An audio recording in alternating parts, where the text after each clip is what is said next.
እዚህ በከበረ መድረክ ላይ ቆሜ ጸለይኩልሽ። እግዚአብሔር በልጅ ፍሬ ይባርክሽ። አሜን። እግዚአብሔር በልጅ ፍሬ ይባርክሽ። አሜን። ከልካዩ ይከልከል። አሜን። ጨለማ ይመታ። አሜን። ተቀራኒ መንፈስ ይሰራል። አሜን። የተኛው አመጽ የተመታ ይሁን። አሜን። በሕይወትሽ ላይ አሁንም ክርስቶስ ይክበር። አሜን። አረ ክርስቶስ ይክበር። አሜን።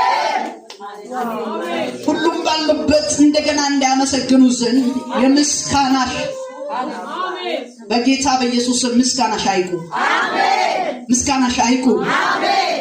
ምስጋናሽ አይቁም። አሜን። የሚገርመኝ ነገር እንዲህ ሲሉ ነበሩና በጠቅላላ ቤተሰቦቿ ውስጥ ማለት ኦርቶዶክስ ናቸው፣ አክራሪ ናቸውና እሷ እያንዳንዱ ሰው ላይ ነግራለች። ይሄ ሰላም እንደዚህ ብለኛለች፣ እንዲህ ብለኛለች እያል መልእክቷን ጠቅላላ ነግራለች ለነሱ ማለት ነው። ከዛ ባሉበት በወረፋ እየሄድኩ ነው